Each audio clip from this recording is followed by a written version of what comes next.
और जाटनी अपने खेतों में काम कर रहे थे। उन्होंने तारावती को घर पर अकेला छोड़ दिया था। दोपहर की तपती धूप में अचानक खेत के एक बड़े बिल में से एक नाग निकल कर आया। किसी को संभलने का मौका भी नहीं मिला। नाग ने पहले जाट को और फिर जाटनी को डस लिया। आसपास दूर दूर तक कोई नहीं था। दोनों बेचारे तड़प तड़प कर वहीं खेत में प्राण त्याग बैठे। जब यह खबर तारावती तक पहुंची तो उसका संसार उजड़ गया। उसने अपने माता पिता के शवों को गले लगाकर खूब रोई, पर अब क्या हो सकता था। होने को यही मंजूर था। अब उसका ध्यान पड़ोसियों ने रखना शुरू किया। पड़ोसी बहुत नेक दिल लोग थे। उन्होंने उसे अपनी बेटी की तरह पाला। धीरे धीरे समय बीता और जब तारावती जवान हुई तो उन्होंने उसकी शादी एक फौजी युवक से कर दी। वह फौजी भी अनाथ था, न माता न पिता। शादी के कुछ ही समय बाद फौजी को ड्यूटी पर जाना पड़ा। तारावती ससुराल में अकेली रह गई। कई महीने बीत गए और जब फौजी छुट्टी पर घर लौटा तो तारा ने उससे कहा, देखो जी, आप तो ड्यूटी पर चले जाते हो और महीनों तक नहीं आते। मेरा यहाँ मन नहीं लगता। क्यों ना मैं अपने मायके चल जाऊं। वहां मेरे पड़ोसी हैं जो मेरे अपने जैसे हैं। समय भी आसानी से कट जाएगा। आप भी वहीं मेरे साथ रह सकते हो। फौजी ने कुछ देर सोचा, फिर मुस्कुराकर बोला, ठीक है, जैसा तुम उचित समझो। तब तारावती ने अपना सारा सामान समेटा और अपने मायके लौट आई। धीरे धीरे यूं ही समय बीतता गया।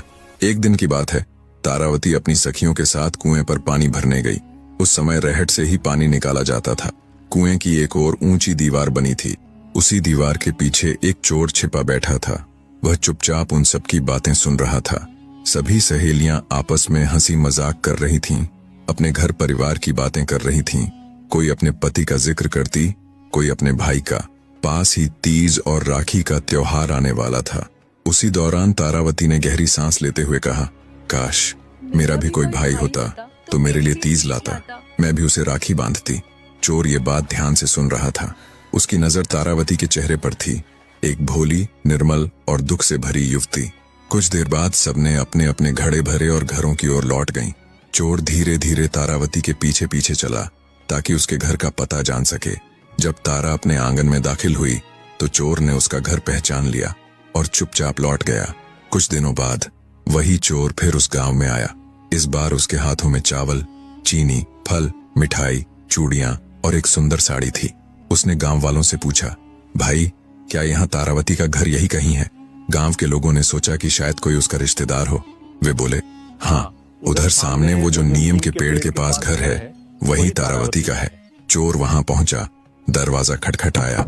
अंदर से तारावती ने दरवाजा खोला। सामने अजनबी को देखकर वह चौंक गई और बोली, आप कौन हैं और मेरे घर पर कैसे आए हैं? तभी